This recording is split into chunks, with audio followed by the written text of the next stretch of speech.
Mateus, capítulo 2, na sequência do Evangelho de Mateus no Papo de Graça, enquanto eu viver, você viver, até chegar no capítulo 28, nós vamos prosseguindo. Quem quiser aprender o Evangelho puro, simples, original de Jesus, sem doutrinações,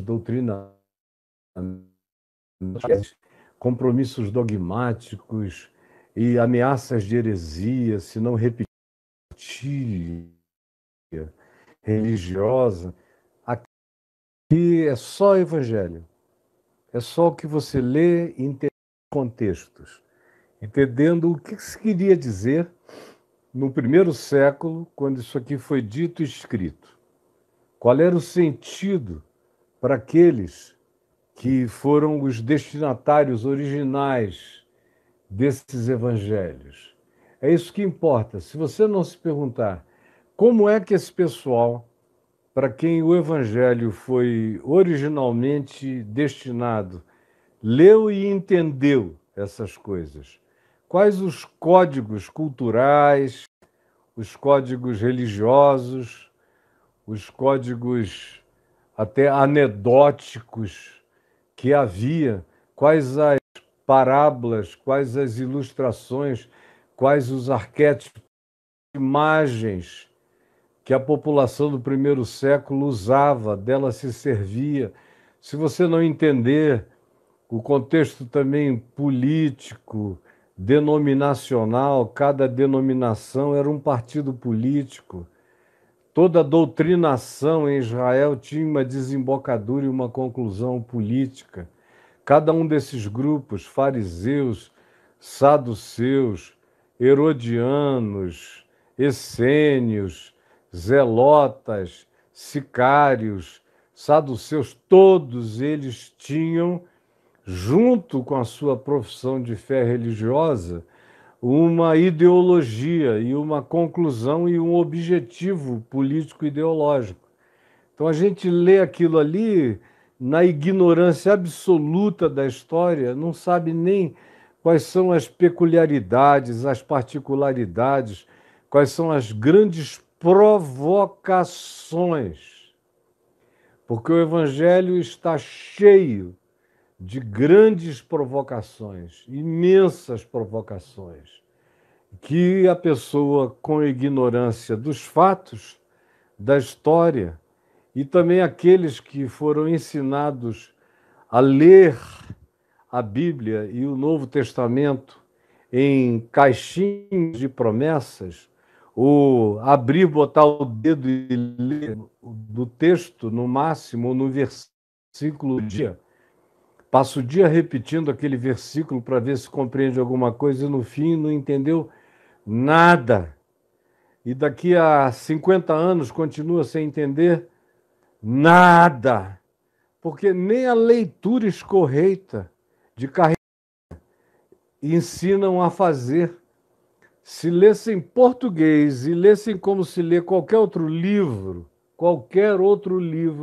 que você pegue para ler, você começa a ler aqui do início, vai lendo. Se o livro tiver começo, meio e fim, é assim que você lê. Você não abre um livro todo dia e diz, eu vou ler aqui. Primeiro lugar, Aldrávia, Escola Estadual. A alvorada destaca a beleza da cavalhada. Será que Deus quis falar aqui? Aí passa o dia inteiro meditando numa Bíblia, que é um livro selado para a maioria das pessoas. É por isso que faz o que quer da Bíblia. Faz o que quer. Porque o cara tira ali, enquanto o mestre fazia os entalhes do retábulo da direita, ela o fez o da esquerda. E trabalhando com os brancos, ouvia conversas sobre libertação, alforria, e começou a esconder pequenos pedacinhos de folhas de ouro dos douramentos em uma cova perto da igreja. Vamos supor que fosse um versículo bíblico. O cara ia parar aqui, iria ficar, o que será que Deus está me falando? Meu Deus, eu tenho que optar pela direita ou pela esquerda? Aí ele já interpreta com esse olhar ideológico dele. Isso tá, eu tenho que fazer alguma coisa. O meu tesouro deve estar perto da igreja, eu preciso me aproximar da igreja. Eu recebi uma palavra de Deus. Aí ele vai e conta essa história já com a elaboração, a imaginação dele. Aí depois, num outro lugar, ele já diz que isso foi um sonho, que foi uma profecia, foi uma palavra que ele recebeu. Aí isso vira um dogma para a vida dele e é só uma idiotice. Só uma idiotice. Como a maioria das pessoas faz aqui na Bíblia. E na sequência a gente evita idiotice. Por mais simples que seja a mera leitura, já é um golpe no processo idiótico no qual nós fomos colocados na leitura e na busca de compreensão da Bíblia e da Escritura e do Novo Testamento e dos Evangelhos em particular. Então vai entrando aí, vai colocando sua marquinha no like, e se você não é inscrito no canal, se inscreva e aperte o sininho. Mas faça isso o quanto antes, vá participando. Não adianta me perguntar nada, porque eu não tenho tempo para pensar, ler e ainda ficar vendo quais são os seus comentários paralelos. É mera perda de tempo se a sua intenção for falar comigo. E se for para falar com os outros, é distração, porque deixa o cara prestar atenção. No final, quando você perceber que eu concluí, aí falem à vontade. Tem gente que, quando acaba aqui, fica ainda um tempão batendo papo. São verdadeiras comunidades de conversa posterior. Mas vai entrando e vai botando o seu like. E eu vou de novo apanhar em Mateus capítulo 2 a história dos magos que vieram do Oriente procurando o Messias e foram a Jerusalém e perguntaram onde está o recém-nascido. Significava que, como eu já disse, que a criança já tinha nascido. Era uma ocorrência posterior ao nascimento de Jesus. Não foi no dia, não foi na hora, foi depois. É por isso que no Oriente, o cristianismo do Oriente comemora essa visita dos magos a Belém, primeiro a Jerusalém, depois a Belém, ao menino e à sua mãe, no dia 6 de janeiro. E, a meu ver, está muito próximo, provavelmente, da ocorrência. Talvez tenha sido até um pouco depois.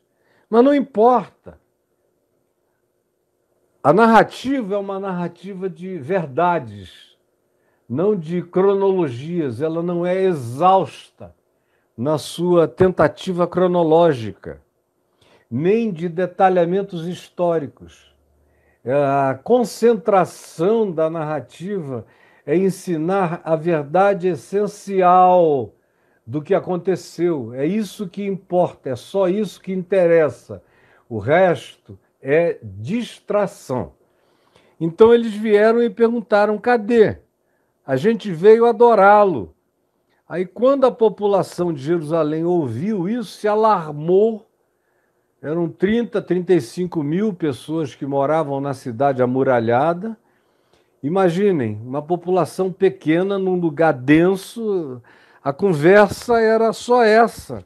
Tem uns caras que vieram de longe, riquíssimos, adorar o recém-nascido rei dos judeus. Aí é óbvio que o serviço de informação, a ABIN, de Herodes o Grande, contou a história no palácio. Na mesma hora, Herodes mandou chamar aquela comitiva que tinha vindo ou do Iêmen e da Pérsia, ou da fronteira do Iraque, a antiga Mesopotâmia, daquelas localidades tinham vindo. Todos os três eram astrônomos, astrólogos. Era essa a ciência mais evoluída daquela época, era isso que eles se dedicavam. Eram os pesquisadores da NASA do Oriente, essas pessoas que estavam pesquisando os céus, querendo entender sinais, linguagens, conhecimentos universais, eram pessoas dessa natureza que o Evangelho descreve. E quando eles vieram, e Herodes mandou chamar os escribas, os acadêmicos, os hermeneutas, os exegetas, os teólogos, as autoridades religiosas, reuniu todo mundo no palácio. Falou: olha, esses homens estão procurando o recém-nascido rei dos judeus. Tem alguma profecia que diz onde esse cara vai nascer? Porque se tem, eu quero saber onde é. Porque eu quero ir lá também adorar, fazer caramuru, caramuru, dar beijinho e cheirar o pé da criancinha. Herodes, aquele monstro que é recuperado no Apocalipse, como aquela besta, aquele dragão que quer comer a mulher e o filho que ela dera à luz, os quais tiveram que se refugiar no deserto, que é uma alusão tomando José, Maria e o menino e a perseguição de Herodes, que veio logo a seguir, e o exílio no Egito. Então, esse episódio histórico ilustra o que o Apocalipse vai usar depois como arquetipia para determinar a perseguição daqueles que são genuinamente o povo simples do Cordeiro, aqueles que são as pessoas que carregam o testemunho simples do Evangelho na vida, como o menino que nasceu de uma virgem. São esses que carregam o testemunho de Jesus no mundo. Não são os que habitam em palácios, não são os donos dos grandes impérios cristãos, não são as realezas representantes dos emblemas do cristianismo, nem da cristandade, nem de coisa alguma. Ao contrário, continua a ser, o trono é manjedoura, os personagens são anônimos, é um homem de Nazaré e uma menina também. A gente mal sabe os nomes deles. Eles nascem porque não tem lugar, nascem na estrebaria, o menino nasce numa gruta, é ali que tudo acontece. E eles são surpreendidos por manifestações dos céus, da terra, do mundo paralelo, de outras dimensões, de corais de anjos, de outras dimensões cantando, visita de gente estranha, velhos dizendo: pode me levar agora, Senhor, porque os meus olhos já viram a salvação prometida a Israel. É esse tempo que ninguém importante vê nem sabe. São os simples, os pequeninos, são os desavisados, são os que não tinham informação, são os que não procuravam, são os que estavam fora da religião. Isso acontece fora das muralhas de Jerusalém. Jerusalém é o lugar da questão, da pergunta: onde? É o lugar da Bíblia, das respostas, mas não é o lugar da obediência. Porque uma vez que Herodes indaga, e as autoridades, e os acadêmicos, e os teólogos respondem, citando Miqueias, capítulo 5, verso 2, dizendo: é em Belém da Judéia, porque está escrito, tu, Belém, Efrata, não és e não serás de maneira nenhuma a mais desprezível das aldeias de Judá, porque de ti sairá o guia, que significa o mestre, ou significa também a estrela, porque essa palavra guia, para aqueles magos que estavam em Jerusalém buscando a informação, era a palavra adequada, porque eles estavam sendo guiados. Vimos a sua estrela, guia. E agora aqui se diz, na transliteração de Miqueias 5:2, os exegetas disseram: porque de ti me sairá o guia, que há de guiar todo o meu povo, vai levá-lo e vai encaminhá-lo e vai apacentá-lo. É um resumo. Eles nem citaram o texto original completo de Miqueias, que era pleno e diz coisas muito, muito, muito especiais que vale a pena, como, por exemplo, a designação desse guia que nasceria em Belém da Judéia, e se diz que ele era desde os tempos antigos, desde os dias da eternidade. Você pode imaginar uma coisa dessa? Desde os tempos antigos. Mas veja, corroborando o que eu disse tantas vezes aqui na semana retrasada e semana passada, na sequência, a Bíblia não é um livro de buscas exaustivas, de citações, letra por letra, palavra por palavra. A religião é assim. O ortodoxismo letrista, literalista, inerrante do livro Bíblia como palavra de Deus, aonde se diz que é de capa a capa a palavra de Deus, e não se diz que a palavra de Deus é o Cristo, é o Verbo encarnado, que é só na encarnação que a palavra de Deus tem a sua completação, a sua totalização, a sua plenitude só existe em Cristo.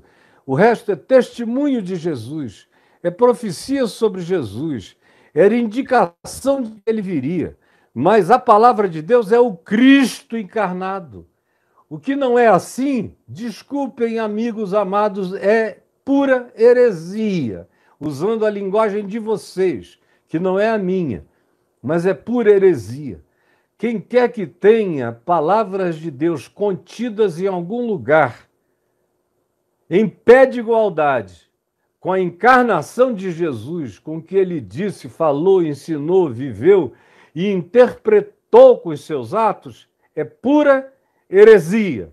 Porque a única palavra, o único verbo eterno, absoluto, imutável, inacrescentável, não diminuível de Deus é Cristo.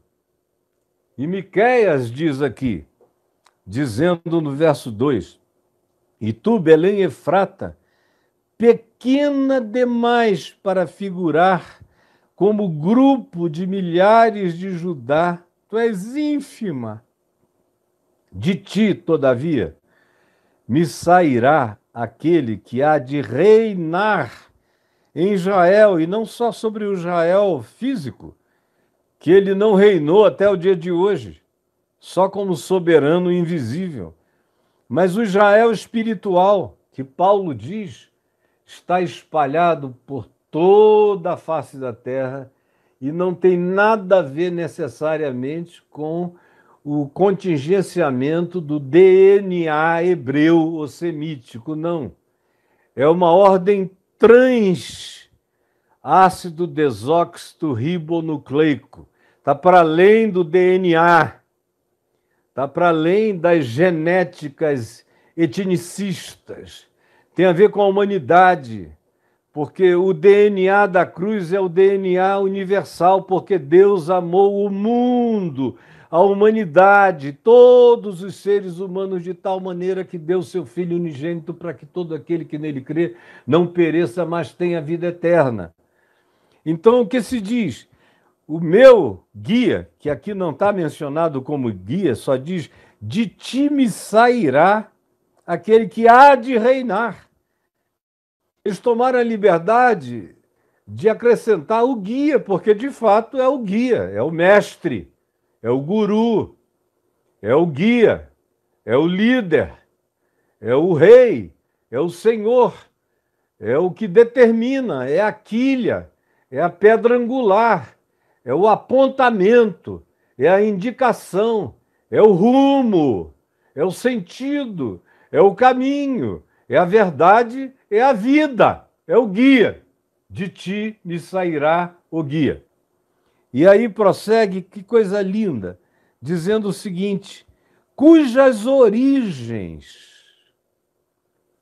são desde os tempos antigos, antes que a gente tivesse qualquer referência histórica. Ele é. Antes, como diz o livro do Apocalipse, Pedro repete, Paulo repete, antes que houvesse mundo, antes que houvesse criação, ele é. Nele foram criadas todas as coisas, nele tudo existe, nele tudo subsiste.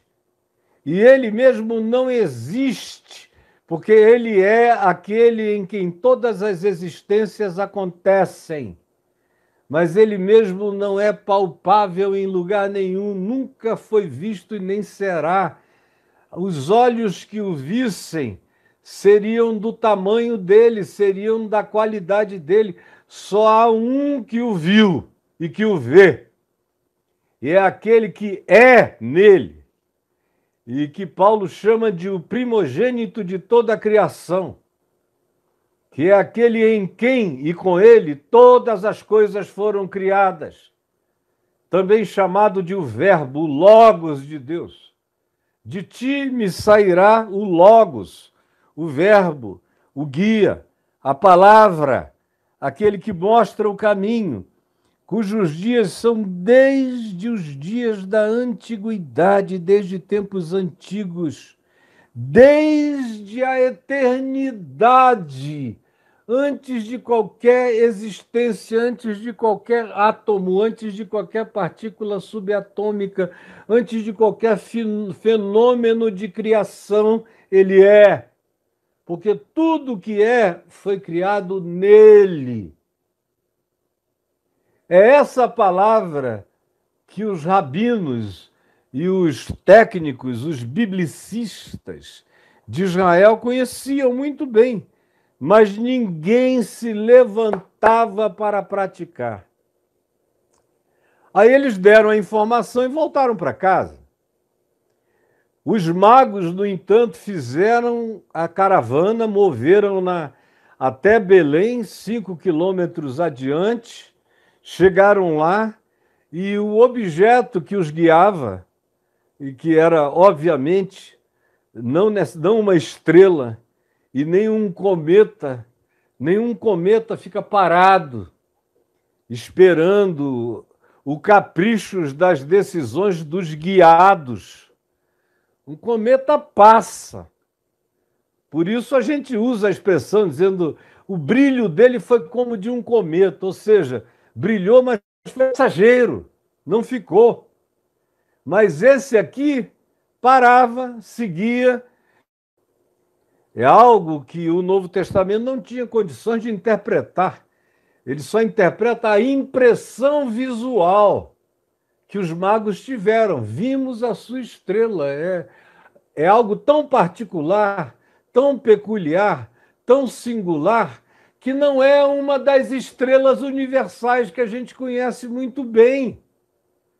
É uma estrela fora de todas as constelações. E vendo eles, se alegraram. Olha aqui. E ela os guiou até aquele lugar, parou em cima da casa. E eles entraram, viram e adoraram e lhes trouxeram os presentes. E foram advertidos por Deus. Um Deus que fala sem precisar de Bíblia, que fala apesar da Bíblia, que fala contra os mestres da Bíblia, que fala e só os que obedecem são os que nada sabem, mas que já carregavam uma intuição obediente no coração, de modo que a palavra bíblica foi só uma corroboração, só uma validação, foi só um ajuste do GPS deles. Mas o coração deles sabia o rumo, sabia o caminho, sabia quem era, sabia que era o Rei dos Reis. Eles precisavam de um ajuste do GPS, só isso.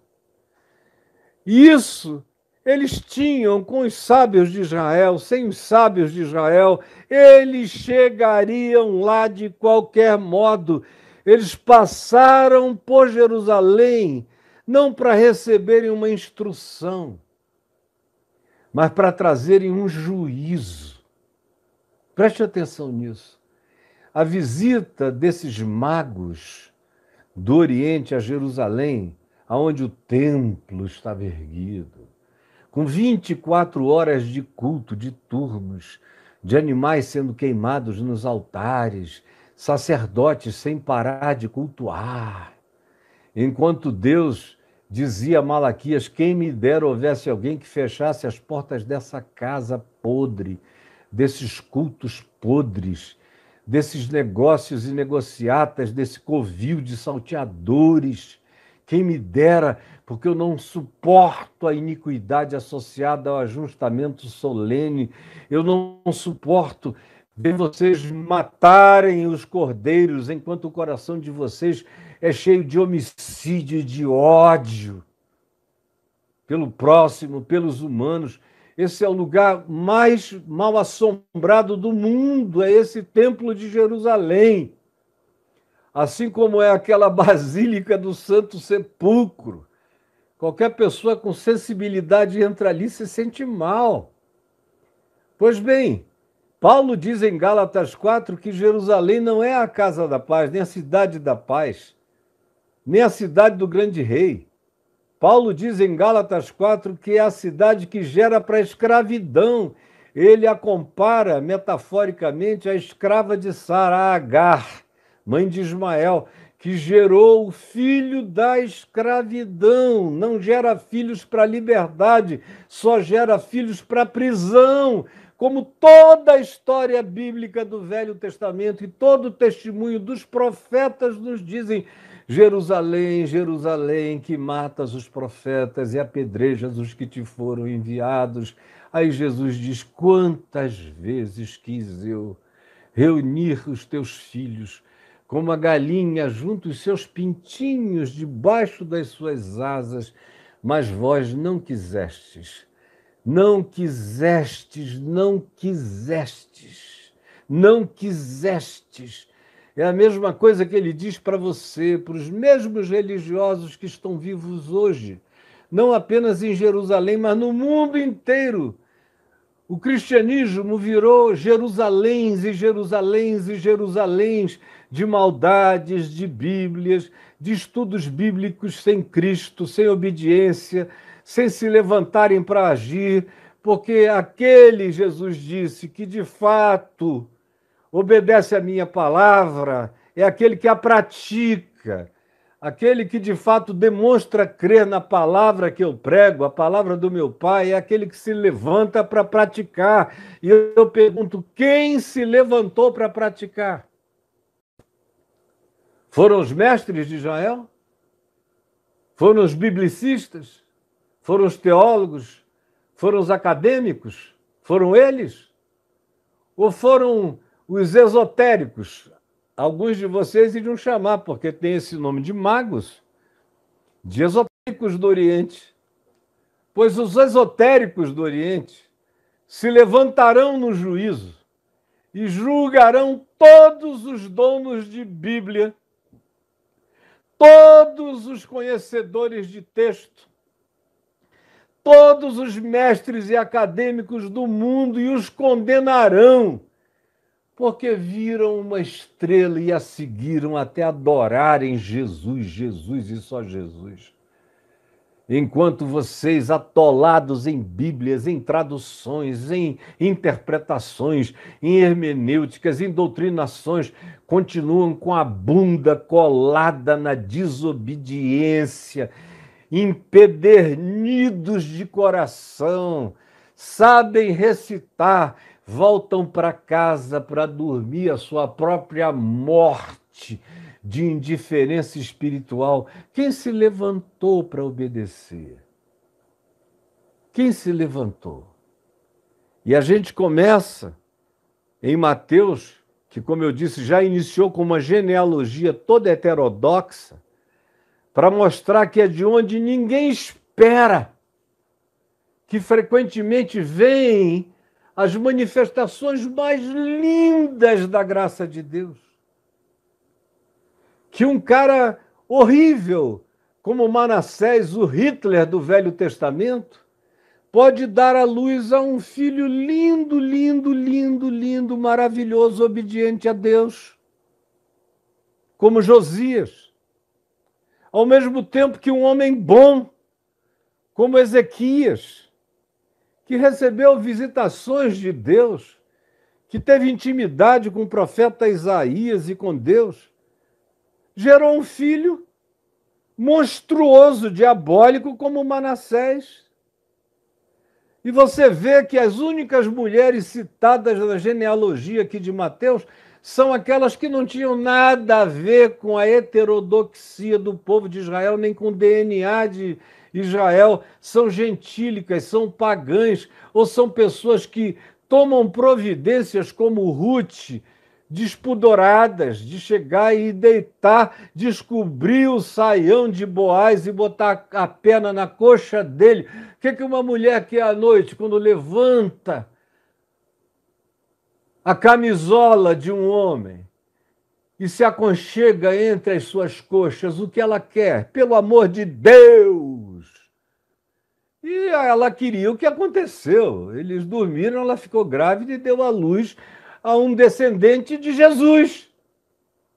A mesma coisa com a mulher de Urias, que foi aquela canalice de Davi de Batseba, que participou.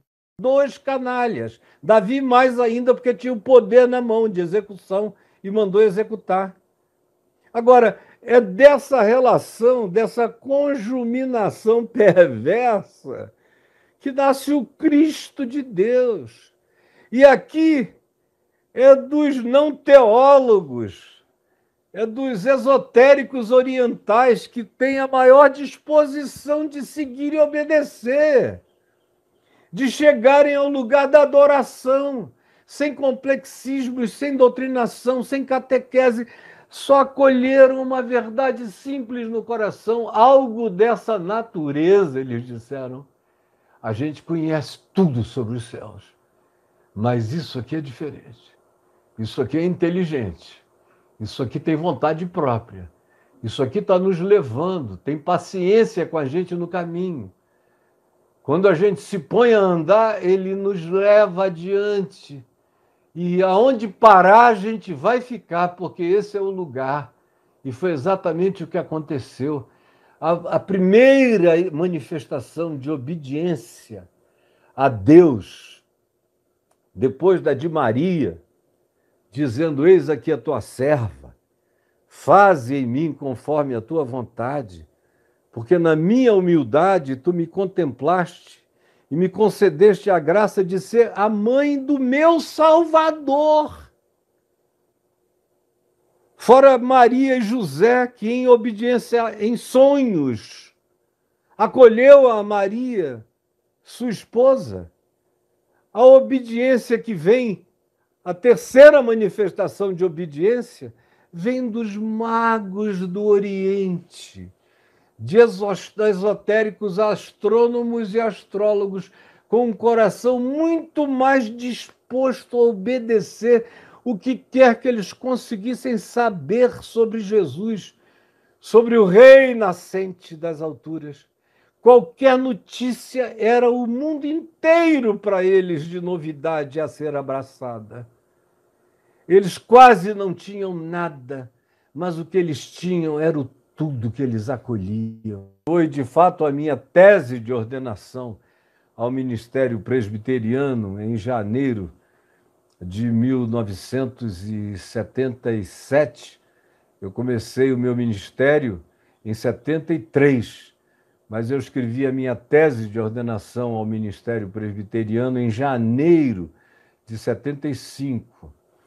E, portanto, quando eu estava fazendo, ainda tinha 19 anos, eu vinha fazer 20 anos no dia 15 de março daquele ano de 75. Então, eu era só um garoto de 19 anos escrevendo uma tese complexa que habita as convicções do meu coração praticamente desde a minha infância. Quem me acompanha aqui sabe que eu nunca fui diferente desde pequeno. Eu sempre vi a graça de Deus espalhada no mundo. Quem se levanta para obedecer são os que não tinham Bíblia para carregar. São os que não tinham nem Bíblia para decorar. mas tinha uma disposição intrínseca para a obediência, para se colocar a caminho, para não brigar contra as evidências. Eram pessoas que tinham sensibilidade para ver os sinais. Eles não tinham nem texto escrito, não tinham a insistência dos profetas, ensinando, repetindo, ensinando, advertindo, não. Olharam, viram, disse, é inusitado, vamos. E chegaram. Porque Deus é livre. Porque Deus fala com quem quer, aonde quer, como quer, sem precisar de ninguém. Quem foi o apóstolo que foi até a terra dos magos dizer: vão a Israel que vocês vão conhecer o Salvador? Quem foi? Quem foi aquele que teve essa intuição e saiu correndo pelas nações à volta para trazer esse anúncio? Quem foi? Ou sequer o anjo? Que anjo foi? Não. Foi um objeto, sinal, inteligente no céu, que os conduziu para eles. Era mais do que suficiente. Para o mundo que eles habitavam, aquilo ali era um pingo que equivalia a uma escritura inteira. A gente diz numa expressão brasileira que um pingo é letra. Para quem sabe, um pingo é letra. E para esses caras, um pingo era mais do que a escritura inteira. Porque os rabinos de Israel, os sábios, tinham a escritura toda, a Torá, os salmos, as sabedorias, os profetas, sabiam Miqueias de cor, sabiam que era Belém, sabiam tudo, recitavam tudo, repetiam tudo e ninguém se levantava para adorar ninguém, obedecer nada. O único que foi depois a Belém foi com a intenção de matar. Ele mesmo não foi, mas mandou os seus oficiais e a sua guarda matar todas as crianças que tinham nascido de 2 anos para baixo, para não correr o risco de que eles não tivessem, os magos, precisão tão certa do dia e da hora do nascimento. Então, para não haver erro, Herodes mandou matar com uma folga, com uma margem de antecedência muito grande para ninguém escapar. Mas assim como os magos foram advertidos em sonho, olha como os rabinos não ouvem Deus em sonho, ninguém lá ouve Deus em sonhos. Só José, só os magos, só Simeão, o profeta, que carregava aquela intuição de que ele não morreria sem antes ver o Messias nascer, só Ana, a profetisa piedosa, que disse a Maria: esse menino está destinado para levar a ruína de muitos, e uma espada vai atravessar teu coração. Só Isabel, prima de Maria, que quando ouviu a voz de Maria saudando-a lá em Karen, discerniu que Maria estava grávida do Eterno, porque João Batista, do ventre dela, um embrião, um nenenzinho de 6 meses, bem formado, pulou, saltou de alegria no ventre dela e ela disse: a criança se estremeceu de alegria no meu ventre quando eu ouvi a voz da sua saudação. Fora esses, quem mais? Todos anônimos. Ninguém saberia deles em Israel por nenhum texto erudito, por nenhuma importância política, acadêmica, religiosa. Eram anônimos. Ele é o Deus dos anônimos, é o Deus dos que não sabem, é o Deus dos que, espalhados pelo mundo, todavia, buscam, procuram, querem saber.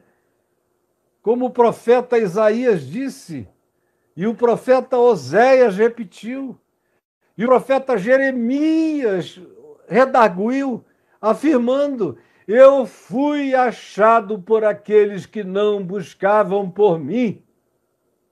E Paulo repete aos Romanos a mesma expressão do Velho Testamento, porque diz o Senhor: eu fui achado por aqueles que não sabiam de mim, que não tinham nenhum instrumento como Israel tem de revelação e continua com o coração fechado. Quanto mais revelação, mais blindagem, mais cegueira. Quanto mais Bíblia, menos palavra no coração.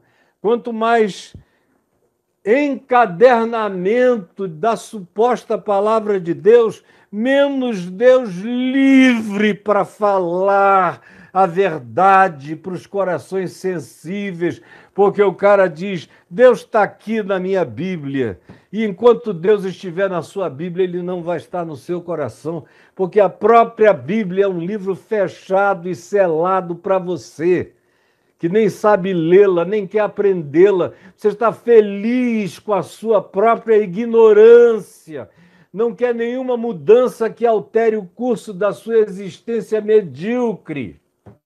Não quer. Mas os magos, os esotéricos, os paranormais, tem gente de todo lado procurando, menos os crentes.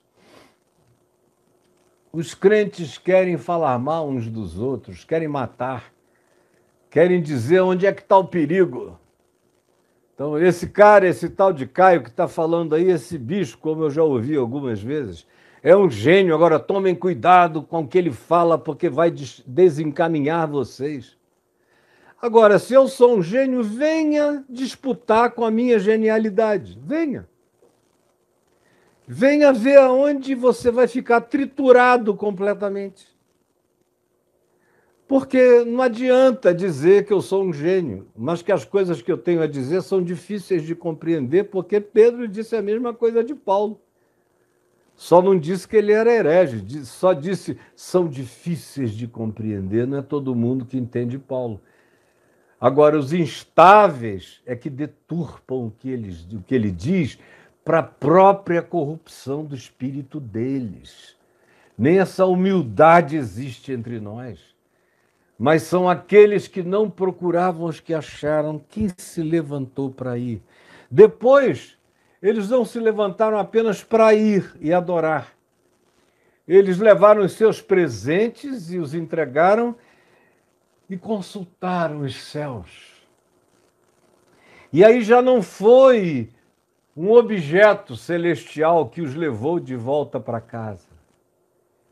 Não, ele já tinha agora transcendido o objeto que os trouxe, o guia celestial que os trouxe, já tinha sido transcendido. Depois que você fica na cara de Jesus, as outras coisas ficam transcendidas. A estrela serviu até chegarem a Jesus. Mas uma vez que você chega até Jesus, o teu pretexto para continuar lendo estrelas, estudando estrelas, a menos que seja por razões astronômicas e astrofísicas, termina. Depois que você acha Jesus, você achou a brilhante estrela da manhã, achou o sol da justiça. E aqui eles vêm sendo guiados por esse objeto inteligente até ficarem cara a cara com Jesus, até adorarem Jesus. Quando eles veem Jesus, adoram Jesus, quando eles se tornam parte do evangelho de Jesus, da boa nova de Jesus, da consciência de Jesus, e tomam consciência de Jesus, eles não voltam mais para casa guiada pelo objeto inteligente. Eles são guiados agora em sonho. A subjetividade do Espírito se abre, o Espírito Santo se derrama sobre toda a carne e fala com os magos. Eles continuam sem ser circuncidados, nenhum deles foi batizado, nenhum deles soube de doutrina nenhuma, mas eles sabiam que o rei era Jesus. E essa é a única informação que o mundo precisa ter, é que o centro de todos os significados humanos e universais está em Cristo, que Ele é o Filho do Homem, que Ele é o ápice, que Ele é o ser ômega do projeto de Deus para transformar humanos em Cristos, na nossa cristificação, no desenvolvimento do nosso ser até a nossa completude, até atingirmos, como Paulo diz, a estatura de varão perfeito em Cristo Jesus. É na direção dele, é nos espelhando na face de Cristo, é aprendendo quem é Deus no rosto, nos modos e na face de Jesus. E aí a vida passa a ser não mais olhando para alguma coisa no céu, mas o guia vem para dentro do coração. E aí eles sonharam, e por divina advertência, voltaram por outro caminho. Agora tinha o caminho do Cristo dentro deles, tinha o caminho de Jesus. Agora eles sabiam ir com as próprias pernas, sabiam o que fazer, para onde voltar, o que levar. A alegria que os possuíra nunca mais os deixaria. Estaria com eles para o resto de suas existências. E eles propalaram e divulgaram com os termos que lhes eram possíveis o que eles tinham experimentado, visto. Divulgaram como puderam. E aquilo que eles tinham recebido era luz bastante suficiente para deixar o coração deles nesse estado de incandescência celestial para sempre. Foram guiados em sonho, prevenidos por divina advertência, para fugirem de Herodes, para saberem que o caminho político não é o caminho da graça, é frequentemente o caminho da ameaça, e que a associação com esses seres do poder pode corromper o ser e levar a gente a matar Jesus no nascedouro. Matar Jesus no nascedouro, como milhares de outras gerações de cristãos o fizeram. Voltaram para Herodes, que matou Jesus no nascedouro. Obviamente que é uma frase metafórica, parabólica que eu estou usando, mas que a Bíblia usa. O escritor de Hebreus diz: crucificar a Cristo a segunda vez, matar de novo o Filho de Deus. São repetições. Quando a gente sabe e não toma posse da graça anunciada, antes retroage, como a carta que foi escrita aos Hebreus, que eram pessoas que estavam retroagindo, que estavam deixando a adoração em espírito e em verdade, trocando-a de novo pelo mobral do culto no templo, oferendas de bezerros, ovelhas e carneiros, festas judaicas, tudo isso que era obsolescência, que tinha tido Alzheimer, tinha caído em caducidade. Eles estavam voltando lá para essas bobagens. Por isso o nome da carta é aos Hebreus, que significa aqueles que não param de andar adiante, de crescer, de evoluir, de se desenvolver. E lá está dito: é impossível renovar para arrependimento, capítulo 6 de Hebreus, aqueles que crucificam o Filho de Deus a segunda vez.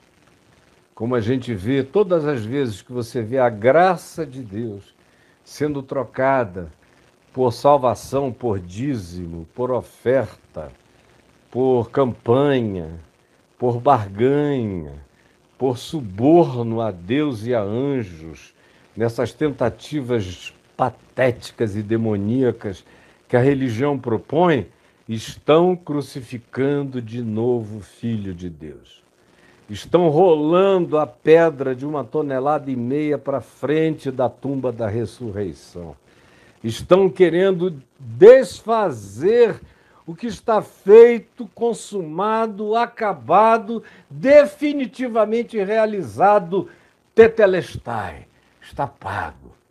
Mas eles não querem tomar posse disso, porque eles vivem da venda contínua, como camelôs todo dia, da repetição dos mesmos produtos, para a mesma idiotice humana se servir na mesma dependência. Não é possível, que não dá para entender. Mas esses homens que vocês taxariam de esotéricos entenderam e nenhum de vocês entendeu. Os teólogos de vocês, da denominação de vocês, os sábios de vocês, não entenderam. Até mesmo alguns caras mais iluminados, dos pais da igreja, da patrística assim chamada, dos que foram os sábios cristãos do segundo século, terceiro, quarto século, quinto século, sexto século, quem foi mais longe, mais distante, mais profundo na interpretação desse texto dos magos foi Agostinho, que disse o seguinte, que esse texto estava aqui posto por Mateus para mostrar para toda a humanidade como as outras religiões eram subservientes ao cristianismo. As outras religiões, então Jesus virou o cristianismo. E os magos se ajoelhando e trazendo presentes era o que as outras religiões tinham que fazer agora, depois do imperador Constantino, era dar as suas riquezas para o cristianismo, para Jesus. Foi a interpretação mais eclética. Concedeu apenas esse lugar de subserviência e pagamento de imposto e dádiva de presentes, mas não passou daí. Não passou daí. E eu quero parar aqui, porque o nosso tempo já correu, já 1 hora que eu estou falando. E talvez você ache que eu repeti algumas coisas da outra vez, é porque é preciso repassar algumas coisas, especialmente porque eu fiquei um fim de semana todo sem falar e 2 dias dessa semana.